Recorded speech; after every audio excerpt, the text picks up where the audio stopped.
പഠിച്ച മതി 18 നോക്കിയിട്ടും മന്ത്ര എന്ന സ്ത്രീക്ക് കൈകേയിയുടെ മനസ്സ് മാറ്റാൻ സാധിച്ചില്ല. അവസാനം മന്ത്ര രാമൻ രാജാവായാൽ രാജമാത ആരാകുമെന്ന് ഒരു ചോദ്യം ചോദിച്ചു. അത് കേട്ട ഉടൻ കൈകേയിയുടെ മനസ്സ് മാറി. കാരണം രാമൻ രാജാവായി രാജമാതാരായിരിക്കും, കൗസല്യായിരിക്കുമല്ലോ.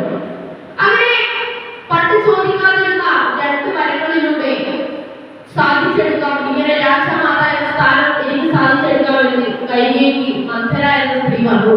നിനക്ക് ഈ പണ്ട് ചോദിക്കാതിരുന്ന 2 വരങ്ങളിലൂടെ നീ ഇത് സാധിച്ചെടുക്കണമെന്ന് പറഞ്ഞ് കൈകേയി ദശരഥന്റെ അടുത്ത് പോയി പണ്ട് ചോദിക്കാത്ത വരങ്ങൾ ചോദിച്ചു.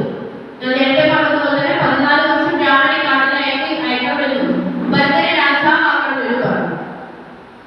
അങ്ങനെ വരങ്ങളാണല്ലോ 14 പാലിച്ചേ വരും. അങ്ങനെ രാമനെ കാട്ടിലേക്ക് അയക്കുകയും ദശരഥനെ രാജാവാക്കുകയും ചെയ്തു.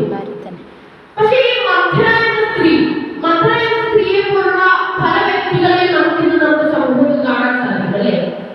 പക്ഷെ എനിക്ക് ഈ ഒരു സമയത്ത് നിങ്ങളോട് പറയാനുള്ള ഒരു കാര്യം എന്താണെന്ന് വെച്ചാൽ,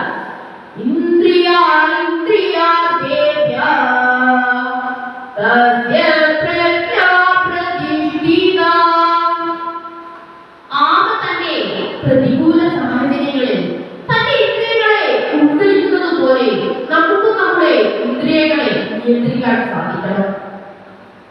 എന്നാൽ നമ്മൾ നിയന്ത്രിക്കേണ്ടത് നമ്മുടെ പഞ്ചേന്ദ്രിയങ്ങളെയാണ്. ഏതൊക്കെയാണ് പഞ്ചേന്ദ്രിയങ്ങൾ? നേരത്തെ പറഞ്ഞാൽ തന്നെ ഞാൻ ചോദിക്കുമ്പോൾ ഉത്തരം പറഞ്ഞാൽ അതിന് നമ്മൾ പറയുന്ന രസം കിട്ടും.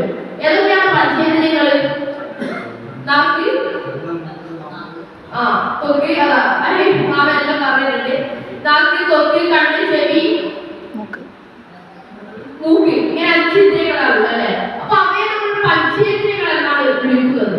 അപ്പൊ കണ്ണുകൊണ്ട് നമുക്ക് നല്ല കാഴ്ചകളും കാണാം, മോശമായ കാഴ്ചകളും കാണാം. നമ്മൾ കാണേണ്ടത് നല്ല കാഴ്ചകളാണ്. അതുപോലെ തന്നെ ഈ പഞ്ചേന്ദ്രിയങ്ങളിൽ ഏറ്റവും പ്രധാനപ്പെട്ട ഒരു ഇന്ദ്രിയമാണ് നാവ്. നാവ് കൊണ്ട് നമുക്ക് 2 കാര്യങ്ങൾ ചെയ്യാം.